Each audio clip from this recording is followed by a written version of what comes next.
या हम महाराणा प्रताप के वंशज हैं, या हम ब्रह्मा से लेकर के जैन पर्यंत ऋषियों के मानने वाले हैं।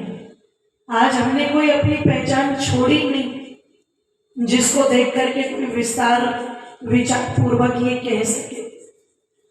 तो ये पहचान थी हमारी, हमारा जनेऊ, जिसके 3 धागे। पहला मातृ ऋण, पितृ ऋण, दूसरा धागा है देव ऋण और तीसरा धागा है ऋषि ऋण का। इन 3 ऋणों से पूर्ण होने का संकेत जो जनेऊ हमें करता था।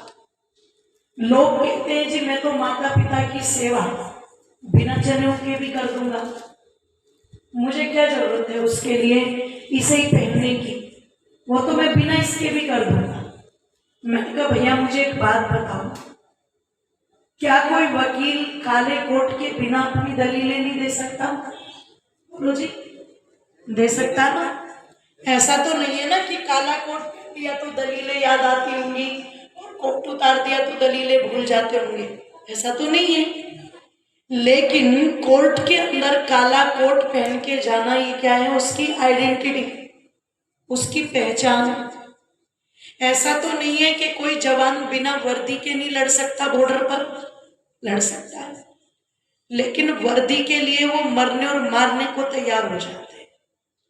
यदि कोई फौजी कोई गलती कर दे और जब उसका कोर्ट मार्शल किया जाता है तो सबसे पहले क्या किया जाता है?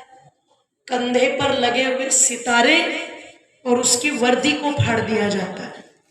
मतलब वर्दी का फट जाना ही उसके लिए सबसे बड़ा अपमान है। क्यों? क्योंकि वो वर्दी ही उसकी पहचान है।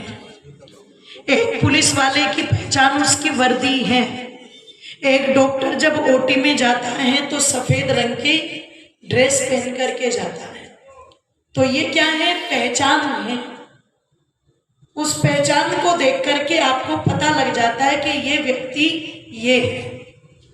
वैसे ही जनेऊ क्या होता था? हमारी पहचान होता था। और क्या पहचान होती थी कि अगर इसके गले में जनेऊ है तो इसका मतलब ये व्यक्ति शुद्ध शाकाहारी होगा, ये तमाम प्रकार के दुर्गुण दुर्व्यसनों से, जोर से बोलो, परे होगा, दूर होगा, ये मातृ पितृ भक्त होगा, ये ईश्वर भक्त होगा, ये गौ भक्त होगा।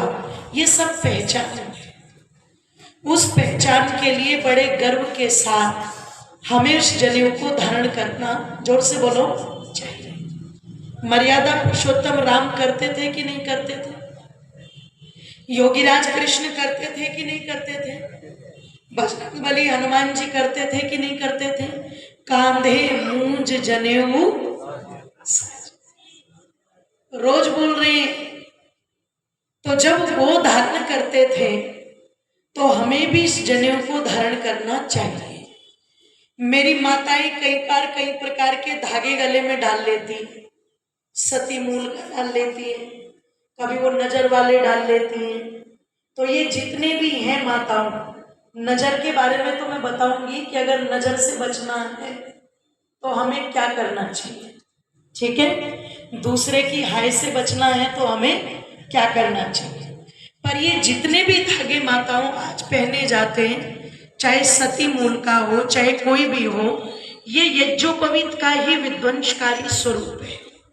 तो हम शुद्ध रूप में यज्ञोपवीत को धारण करें। और इसको पुरुष भी पहनते थे और वैदिक काल में स्त्रियां भी यज्ञोपवीत धारण करती थी। आज कुछ लोग पता नहीं अपनी छोटी बुद्धि के कारण ये बोल रहे हैं कि माताओं को यज्ञोपवीत पहनने का अधिकार नहीं, माताओं को गायत्री मंत्र बोलने का अधिकार नहीं, इनको यज्ञ करने का अधिकार नहीं। इस प्रकार की बातें आजकल समाज में चल रही है, कई लोग करते।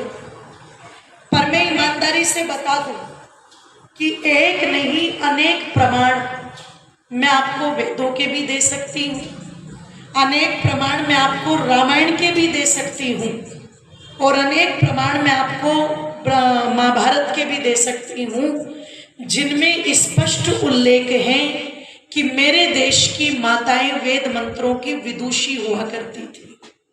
और एक सबसे बड़ा प्रमाण तो मैं यही दे दूं कि यदि आपने वेदों को पढ़ा होगा या वेदों की संहिताओं को देखा होगा, तो जिस भी वेद को आप उठाएंगे मंत्रों के ऊपर कुछ चीजें लिखी रहती हैं। क्या लिखा रहता है?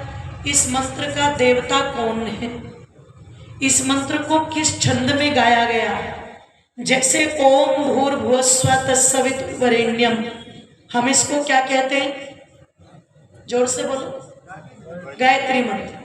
और गायत्री मंत्र इसको क्यों कहा जाता है? क्योंकि ये गायत्री छंद में गाया गया है। और एक नहीं अनेक मंत्र, सामवेद के तो ज्यादातर मंत्र गायत्री छंद में, इसमें निचरित गायत्री है जिसमें 24 अक्षर होते हैं, तो उसको गायत्री छंद कहा जाता है। तो मेरी माताओं, देवता कौन है इस मंत्र का, छंद कौन सा है यहाँ, और किस ऋषि पर यह प्रकट हुआ, ये कि किस ऋषि ने इस मंत्र को आत्मसात किया, इसका अर्थ किया। तो वैसे जब आप देखेंगे ऋषि के नाम, तो वहां आपको ऋषिकाओं के नाम भी मिलेंगे। अपाला नाम की ऋषिका, घोषा नाम की ऋषिका, अरे मैत्रेयी जैसी, गार्गी जैसी विदुषियां यहाँ पर हुई, जो वेद मंत्रों की बड़ी जानने वाली और विदुषी थी।